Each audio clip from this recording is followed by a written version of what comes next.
the polarity. We're here. We're doing our first First ever episode, pod. first ever pod, the polarity. We're gonna be talking a lot of politics, market, business shit. Probably gonna be a lot of politics though. If I'm A being little bit of honest. politics. Probably be a lot of politics. But what can you do, Bob? So, anyways, okay, we want to start it off with this Turning Point USA. Yeah, so Turning Point USA video. Uh saw it. Just thought it was absolutely outrageous. Had to be addressed. Some of the things she said in this video. So we're gonna go ahead and give it a run ski here. Okay, let's get into it. Jump right in. How has inflation affected me? How has it not affected me? Every single thing that I want to get at the grocery store is sold out. Every single week. I'm in the process of redoing my apartment. I want to get lamps. The first pair of lamps that I liked for my nightstands were not available till June. I picked another set. They were not available till July. Everything is 10 times more expensive. It costs me double the amount to fill up my gas tank. Every time I go to Chipotle or Chick-fil-A, they're out of something. They're out of bags or cups or straws or lids, like normal basic things that we take for granted every single day that we use in our everyday lives. You can't get, or they're running out of, or they're unavailable. So if you are still saying that your life is so much better under President Biden than under President Trump, you are a liar. You are a liar. It has affected me in every single possible way. Epic video, just epic right there. I mean, I don't even know where you want to go with that. We could go in a lot of different directions. So I just thought came across that on my feed out of the blue. And just to kind of set the table here, neither of us are voted for Joe Biden. Neither of us would consider ourselves like Joe Biden supporters by any means. Not at all. No. But it should be stated that the whole idea that Joe Biden's responsible for the inflation, the supply chain disruptions, all of that stuff is ridiculous. It's completely unrelated to his presidency. And I think, it kind of begins with like a misunderstanding of what inflation even is, to be honest, and then she kind of jumps into like how gas prices are going through the roof, and it's all Joe Biden's fault because he didn't build. I always hear about the Keystone pipeline, which would produce less than 8% of the gas or the oil used in the United States every day. Well, I just to go off that, my thing about it was the whole supply chain shortages and everything. I always attribute it to the whole China trade war that Trump started at the end of his presidency. Because, I mean, we saw a lot of like the supply chain. Obviously, COVID was a big factor in a lot of the supply chain issues, which is completely out of anyone's control, especially Biden, who was even in office at the time. But I mean, as I've looked into it, I always tend to think like, well, maybe if we weren't in such like a tight and like intense trade war with China, maybe then we wouldn't have a lot of these supply chain shortages. I don't know how you feel about that with the trade war, but that's the funny thing about it, right? Is like the trade war with China. So when Trump was president, he started instituting all these tariffs on Chinese goods coming in the States. And what happened was he was inflating the price. So we have all these cheap goods. That's, you got Walmart and Winco and Costco where you have all this cheap stuff, which, by the way, if you're buying anything cheap, it's not made in the United States. And what he did was he instituted these tariffs that just increased the prices for consumers. But ultimately, it never resulted in any manufacturing coming back to the United States because it was the goods were still cheaper to import with the tariffs than they would be to manufacture here in the U.S. And so ultimately, it never reflected in more jobs for Americans. All it did was create inflation. How much do you think of it? How much do you think the supply chain was more of like the trade war, and it was more of because I think we can easily, I think anyone who watches or listens to this can agree, Joe Biden has almost zero to do with any of the supply chain issues. I mean, you could make a good argument for like maybe oil prices and stuff, but the supply chain that we've been experiencing, I think, is completely out of control. So my question is like that I've thought about is how much of it was the trade war that Trump started, and how much of it was just simply COVID. Yeah, and that's tough, right? I would argue the majority of the supply chain issues we're facing now are largely due to COVID. Still catching up. I mean, you got to realize people are missing more work with COVID, and they have been for the last year and a half. And then you figure a lot of these countries put all manufacture on the back burner, sorry, while they were recovering from the pandemic. So they're shutting down manufacturing plants, and even if you do that for 2 weeks, there's a lot of pent up demand. You're talking about selling millions of goods across the world, and that's been the biggest thing when it comes to supply chain. I don't think there's really you can't really blame a president for anything that happens on the supply chain end. You could make the argument on inflation for the monetary side with the Federal Reserve. Well, yeah, the inflation thing. I mean, you can correct me if I'm wrong, but throughout like my studies of inflation and like the Fed, it seems to me like the only time that inflation is really bad is when we pump money into the system, but the money isn't then used and like it's not circulating, if that makes sense. Too much money chasing too few. Too few goods, yeah, exactly. So I think the ironic part is people, were begging for like COVID, the COVID stimulus checks, and what I found when I would like look into it is that those stimulus checks went to everybody. So not only just the people who needed it, but the people who had a lot of money. And so I think a lot of the money that went into the system was actually not used. So they pumped a lot of money that went to people who really didn't need it, like corporations and whatever. And those people just sat on it. And I think that's what caused, in my opinion, what caused a lot of the inflation was people would take the stimulus checks and they just sat on it. And of course, there's the people that needed the stimulus checks, and that's obviously a different story. They used checks, but that's kind of what I feel like with the inflation. Yeah, yeah. Well, and that's why in 2020 the savings rate was higher than it's ever been, or sorry, it had been in a long time. Yeah. But that doesn't necessarily cause inflation. A lot of people argue that the inflation was to the printing of money by the United States, and what happened is printing all this money that was then borrowed by our treasury, get all those stimulus checks, and not only stimulus checks, but money going to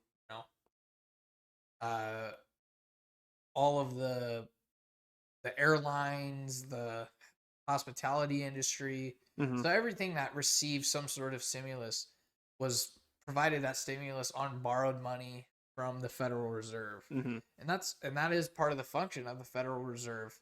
And if historically, when things of that nature have happened, it's ultimately led to inflation because you have, like I said, too much money chasing too few. But the arguments that I struggle with is to pin the blame on the president, right? And I think this is a stretch for what is this girl's name?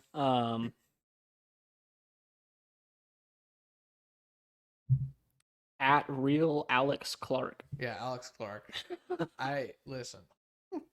And like, I'm sorry for your lamps and your groceries that are too expensive. That you can't bag because there's no bags. Yeah, right. Or your expensive gasoline. Like, but needless to say, it's not Joe Biden's fault. Joe Biden, if here's what's funny is like, okay, you want to solve the supply chain issue, you want to empty the ports out. Well, how do you do that? You hire more people to go work at the ports. get more labor. They have labor shortages. Yeah. So you hire more. How do you hire more people to work at the ports? Well, you got to increase the wages. You have to increase the wages, and not only that, but you have to be willing. If the companies aren't willing to hire more people, then the government has to be willing to give them more money to do that. So subsidize them. Yeah. But people of this with this thought process think that Democrats spend too much money. It's like, what do you want? Do you want federal spending, or do you want your supply chain fixed? Because you can't have both. You can't. You can't have one thing without the other. And I've noticed that not on just with Republicans, but Democrats. There are ramifications to every single decision that you make, and they all require money, or they all require resources, or however you look at it, you know. Well, yeah, and that's another thing. I mean, the podcast is called Polarity. I mean, there's kind of a play off that of like the system is very polar.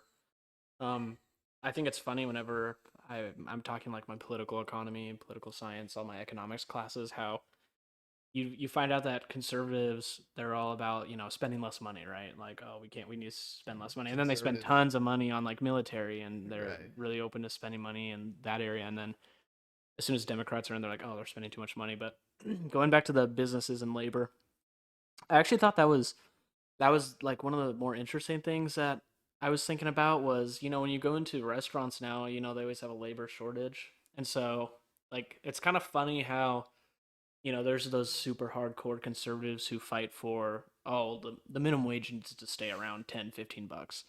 And it's kind of funny now that these big like Buffalo Wild Wings or all these big organizations don't have any labor. And so it's going to come down to like, damn, do we need to increase our wages in order to get people to work? And it's kind of funny that that's kind of this weird paradox we're in, where people aren't working because they're like, you're not giving us enough money, so we're just not going to work. And these big corporations are like, well, we don't want to give you a lot of money because we're greedy or whatever it is. And so it's this weird kind of, again, this like paradox where we'll see what happens. Well, ultimately, it's not about the corporations being greedy. I mean, in economics, you create a business to seek profit maximization. That's the ultimate goal of a firm. And so you're right in the sense that, increasing wage costs is putting them further away from profit maximization. So their goal is to pay as little as possible. While still maintaining the labor. The problem is this stuff doesn't happen overnight. It takes time to adjust.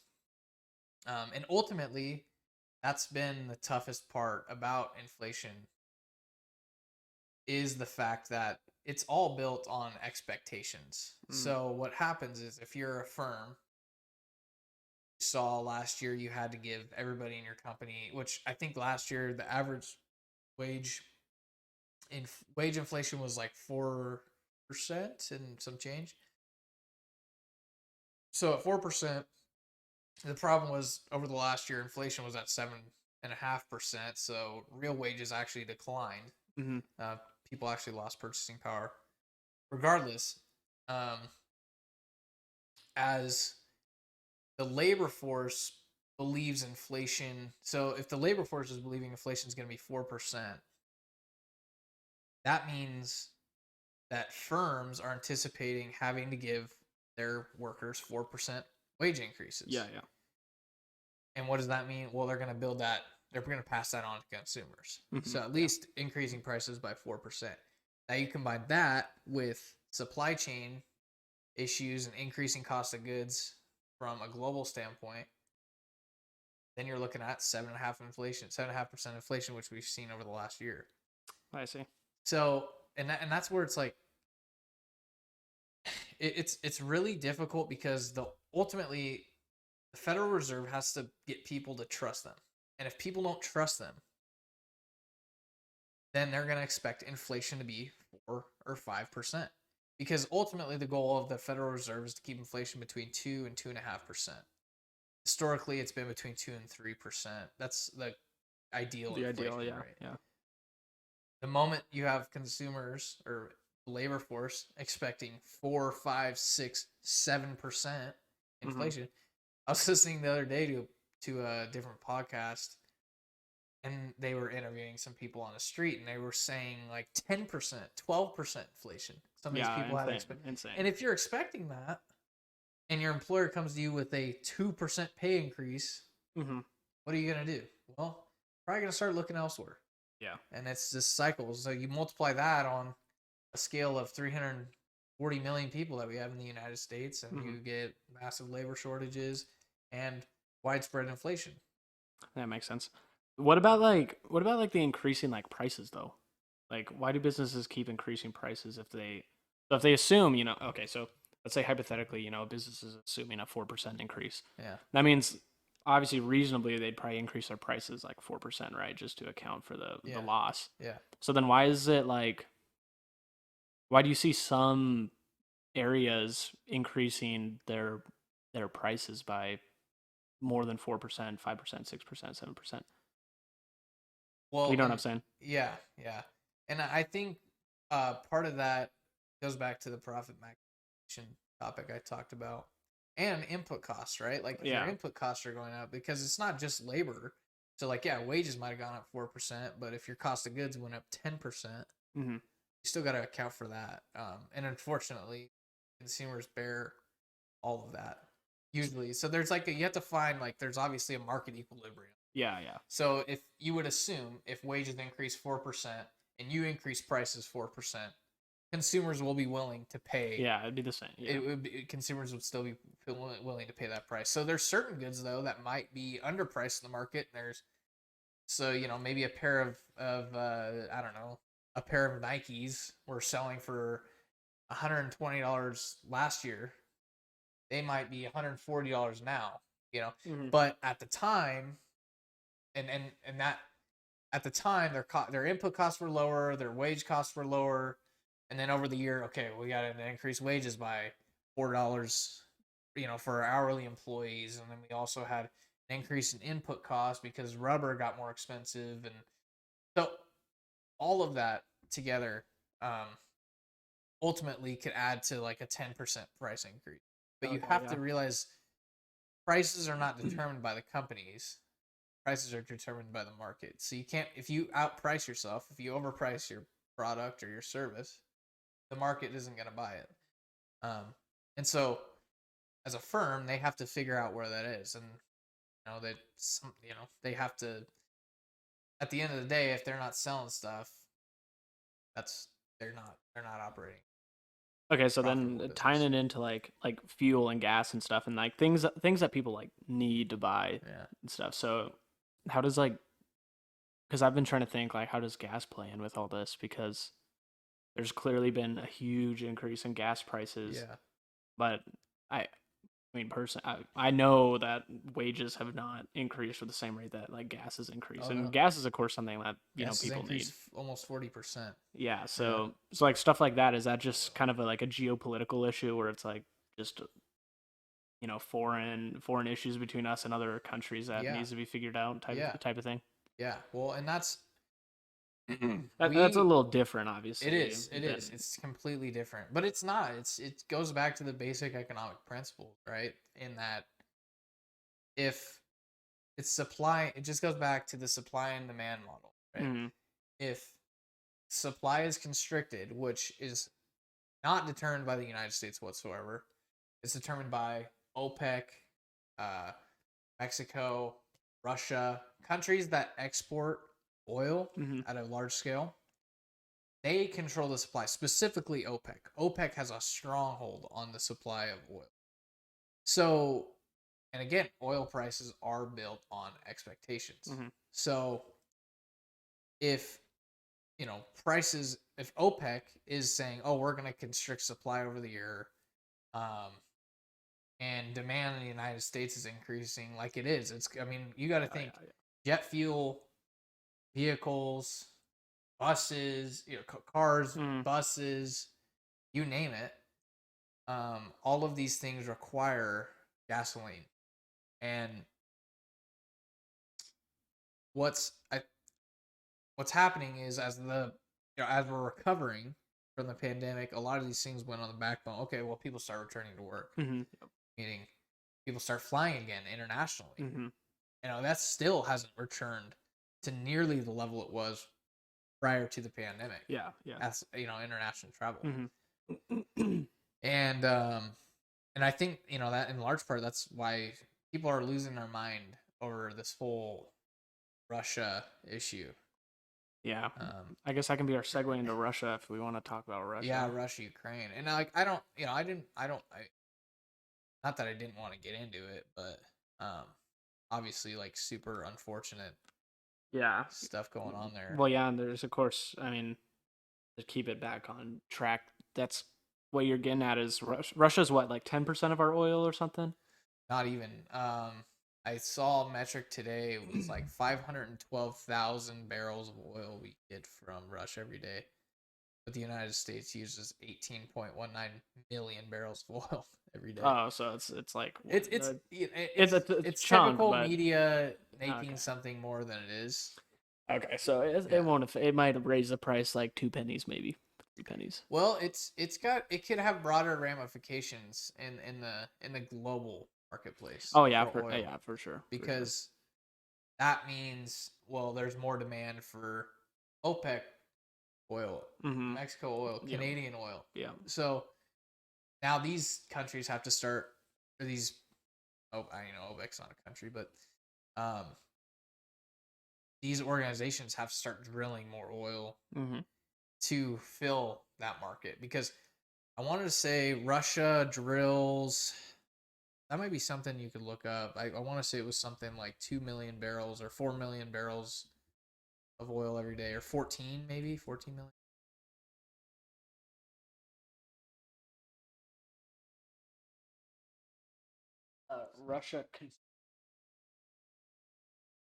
Russia produces 11.2 million barrels per day as of 2016. Yeah. So that's a little and old, that's that's a large, a sizable amount considering. Oh, yeah. And then could you look up how much we import from?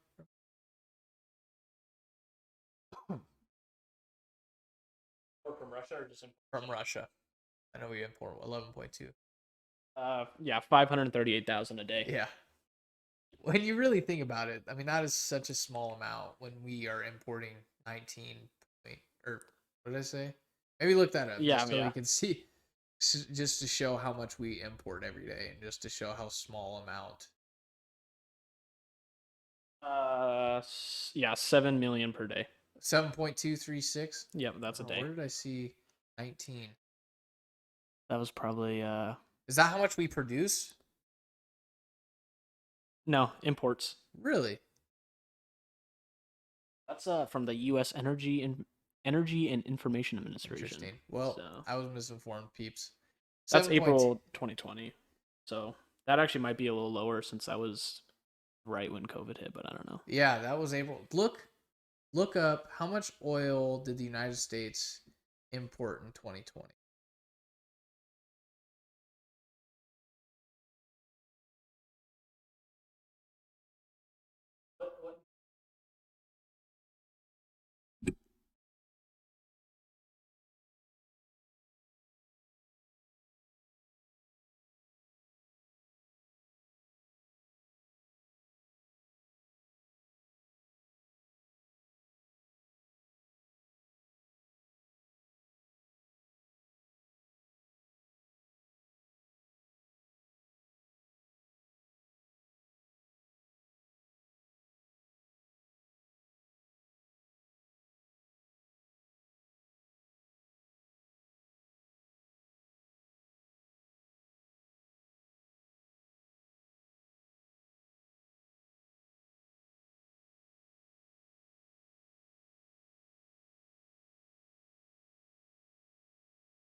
Oh, so that's 70,000.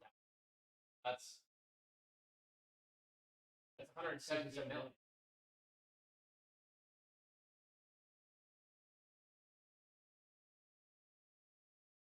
That's what I figured. Yeah, pull down on that.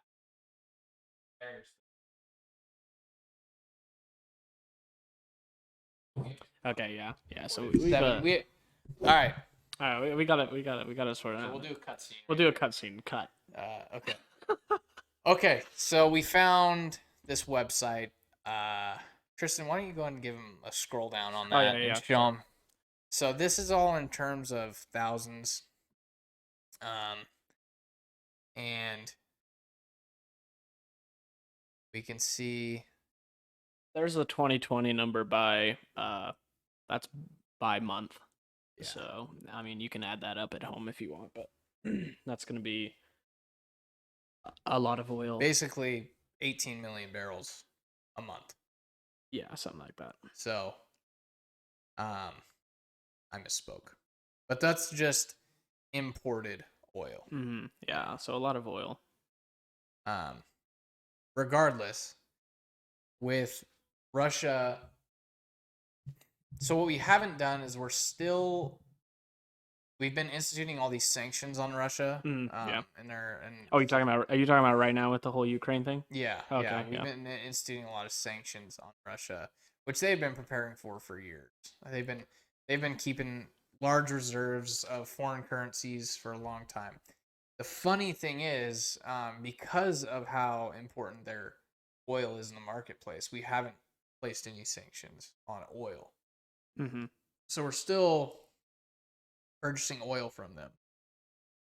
What the funny thing is, so we put sanctions on for example, the United States puts sanctions on all of their assets in the United States. So they froze.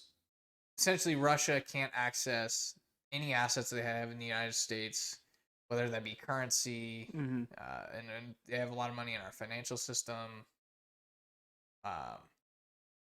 But what that means in terms of from our strategic standpoint is like, we're saying, oh, the United States is basically saying, oh, you can't get dollars.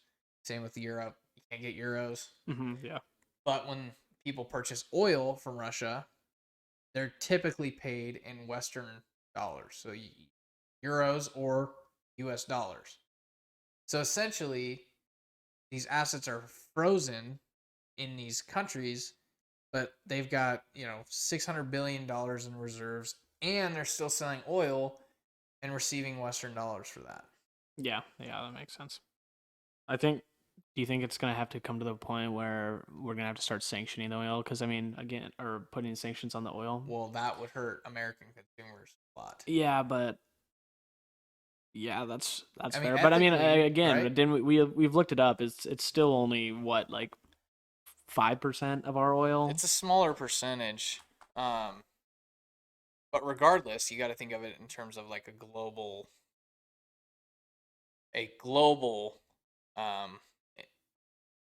from like a macroeconomic perspective. If Russia decides, oh, or nations decide to sanction oil, then okay, well, how does that affect the global marketplace for oil? Yeah. Because that's ultimately what it comes down to. And that would be bad, to say the least. Fair. We're still, if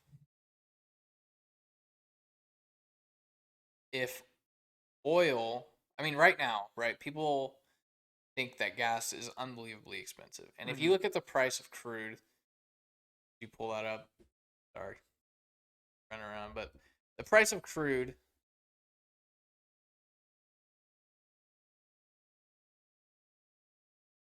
So it was that chart.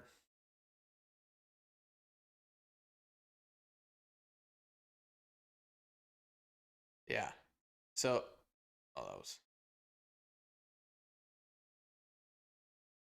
Go to Finviz. Finviz. Type in Finviz. FINVIZ. And then if you scroll down, you can find oil. Crude. Oh, there we go. Yep. Go ahead and click that chart form. And you can change the terms.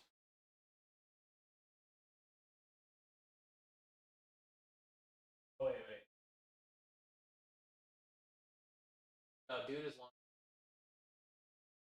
Yeah, do mine. Okay, perfect. So, Okay, here we go, boys. price of crude oil, as you can see, Slowly going up. it's slowly gone up over the year, but people think it's so expensive now.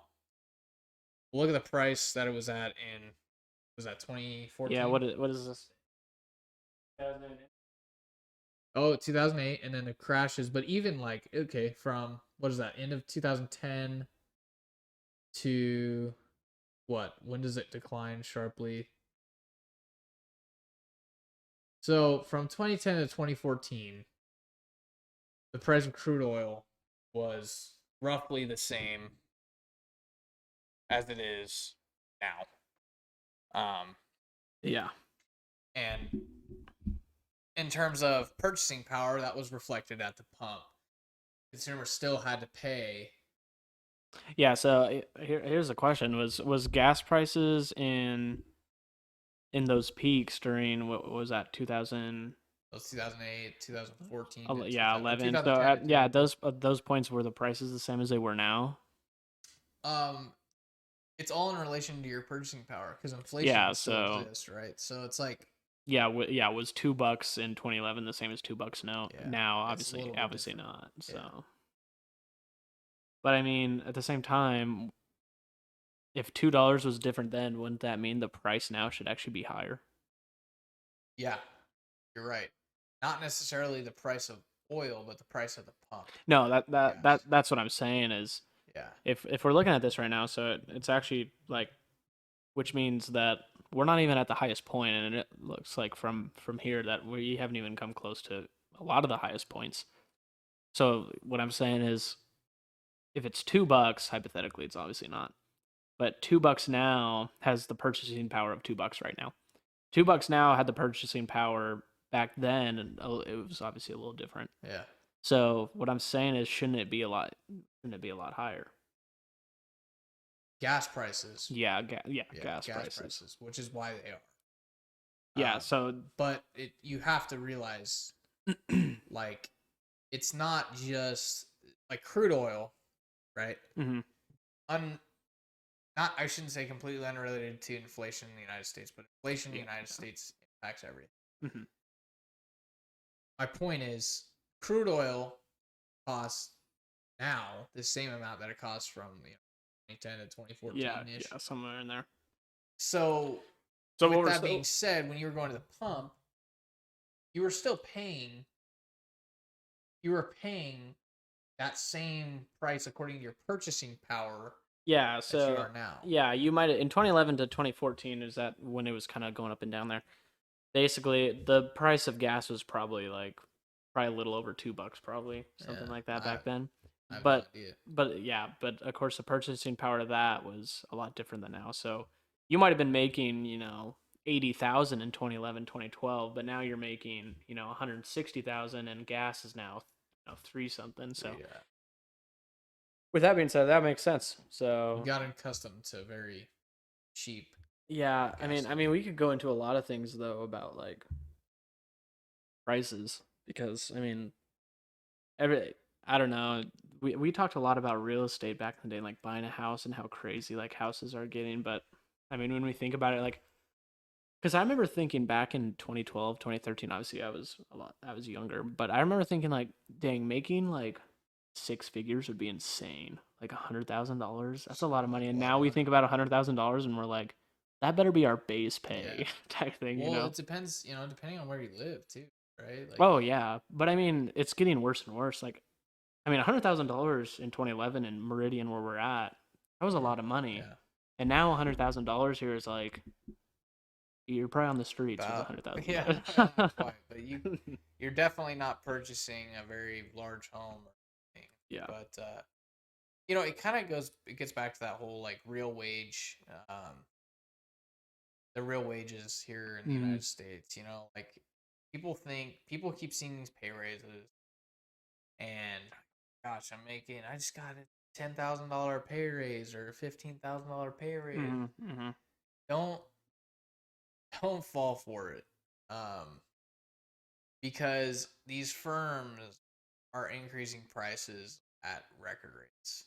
Mm-hmm. And it's not even that, and I would not be the slightest bit surprised if these firms were taking advantage of inflation Oh yeah, and increasing their bottom line margins or their top line margins, and well for sure. I mean, go ahead. then well, sorry, just to say, like, they're taking advantage of, they're able to price in more profits Yeah, and with this the is where I excuse meant. of inflation and COVID. Yeah, this is where I meant like earlier with greedy. I'm not meaning like they're simply just like straight greedy, and I'm not that kind of a socialist guy, Yeah. but what I meant is kind of what you're saying is, maybe these like, I don't want to say price gouges, but essentially like these increases in prices that are above the increase in wages is, any firm could easily say, hey, we're going to increase your guys' wages, 4 or 5% to account for inflation. But the problem is, we actually have, they make up a number, 10% increase in our production costs. So we actually have to increase it, that extra 10% to account for production. And that's another thing. I mean, my dad's company kind of saw that, like with fireworks. Fireworks is a random thing, first of all. Like you wouldn't see it a lot, but fireworks, the problem with why fireworks were so expensive was one, shipping, because of labor shortages. Shipping was insanely high. But the other thing was, the expense of making fireworks had gone up a little. So the thing that was weird was, my dad notices a price increase every year, just so everyone's aware. There's always a price increase with fireworks. And that's usually the cost of like trying to get the goods, made. But the problem that he saw was, the expense of producing, which in his case was the shipping, like trying to get it increased a lot. So his prices increased it was an insane amount, like 30%, 40%, which is just insane. And so that's where in my head it's like, obviously you can't do anything about that. Like what can you do? Like these firms are like, we can't give you more money because now we're just throwing it away type of thing, and we're not making any money now. So that's where I understand that part, but you know, who's to say that they're not just increasing it to try to get a little more and take advantage of inflation, like you're Well, saying? yeah, I mean, you have to think of it in terms of even like half percentages. Yeah, yeah. Obviously. If you're a company like Apple or Facebook, Hmm. Yeah, 1%'s a Google, huge half amount, percent or is even half percent. ridiculous. Yeah. I mean, you're talking like get a couple hundred million revenue for Oh some of yeah, these yeah. companies. So, sorry, profit. Um, I guess my whole point is like, it, there needs to be an understanding that there's a separation between, you know, fiscal policy, monetary policy, Hmm. and how that relates to inflation and economics. Like, I'm sorry, but the president of the United States has hardly any Zero, influence on almost the zero. economy, Yeah, yeah. aside from how he decides to tax you, and aside from how he decides to appropriate those tax dollars, or he Yeah, decides to put them. yeah, and I think that's the whole point of what we've been going over. Like you're saying, is like there's a separation between fiscal and monetary, Mm-hmm. and I mean, really, you could even say you could probably make the argument that there's a separation between the economy and politics, although they go hand in hand and they affect each other. But really, at the end of the day, there's the economic side and the political side, and like you're saying, the president really doesn't have much to do with Yeah, that. I mean, economics at a fundamental level is completely uninfluenced by politics. Hmm. It's you can't influence you. I shouldn't say you can't. You can. There are mechanisms that politicians can use to influence prices and influence the marketplace.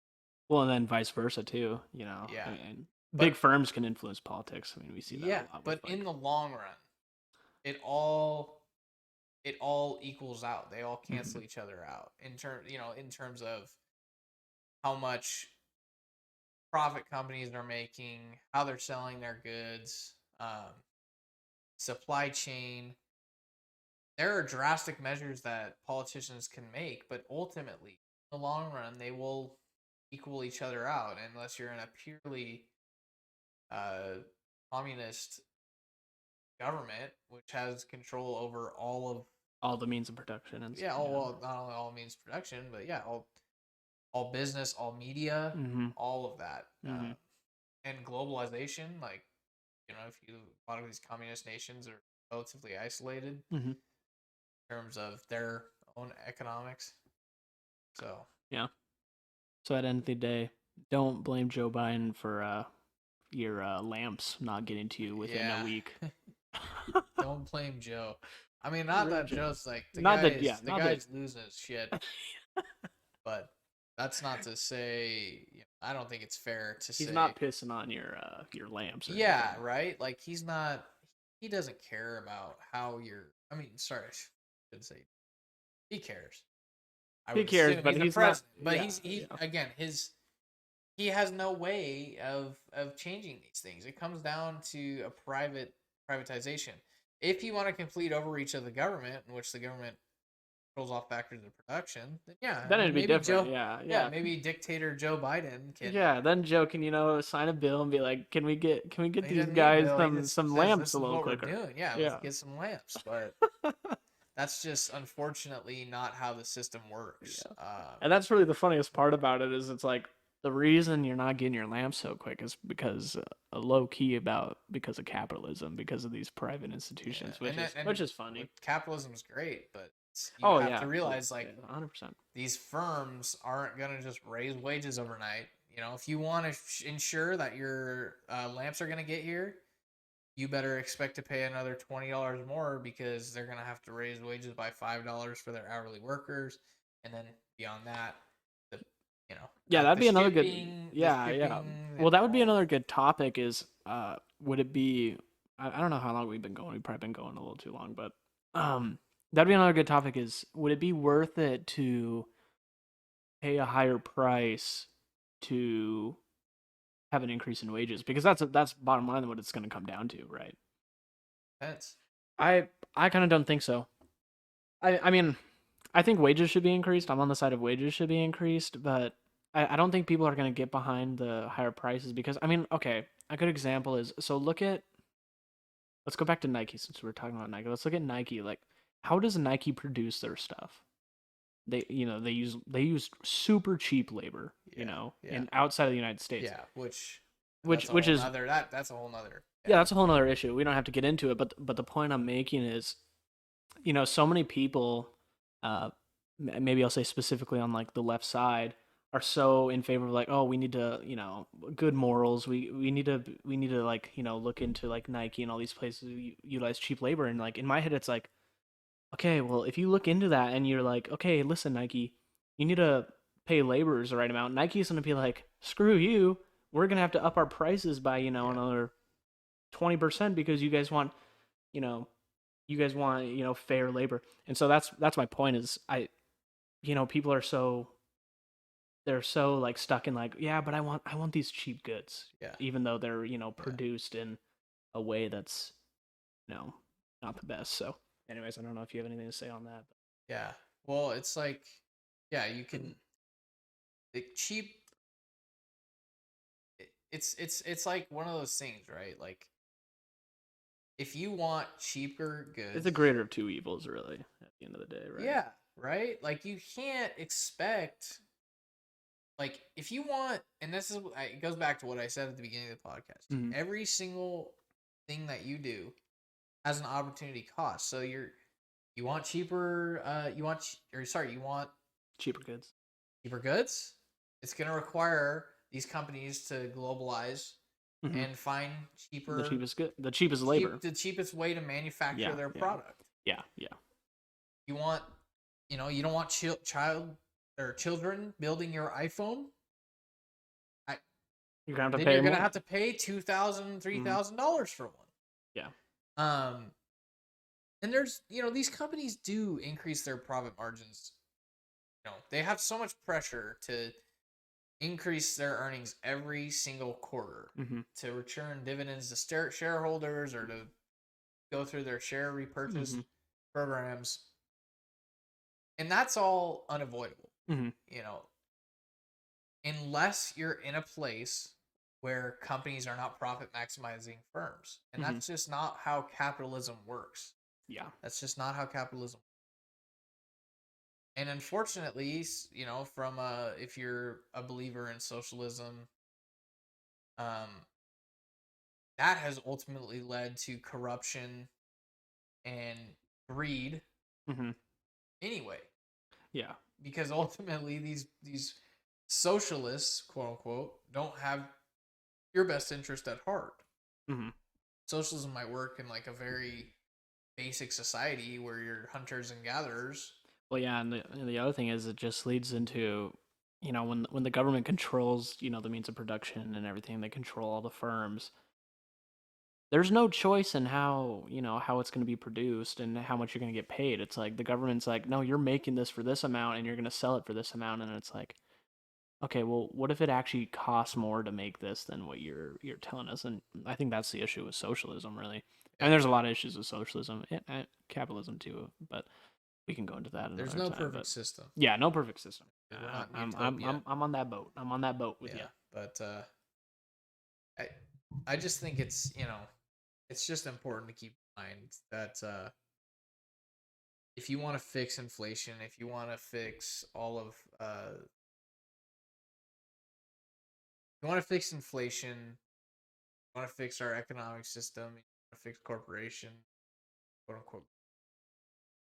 It's gonna come down to consumers and what are Mhm. consumers doing. That's what it comes down to. We have power in capitalism. That's and democracy, frankly, and that's the beauty of it is we have the ability to say, I'm not gonna buy that Yep. because it's too expensive, and that's when prices come down. Mhm. But yeah, you and I as broke college students might be like, oh wow, $40,000 car, like really? That's the average. I think the average new car sold this last year was almost $40,000.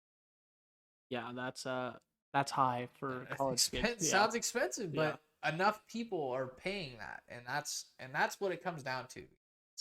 Yeah, that's another good point too. Is, the like you've been saying, the great thing about capitalism and really economics is, uh, consumers set the price, right? Yeah, If people are paying it, like, what can you do? you Like, just can't buy that yeah, product. I think the big issue comes in like when there's people who need something that can't afford it because there's so many other people that can't afford it buying it. You know what I'm saying? That's where there's a big issue that comes in, at least for me.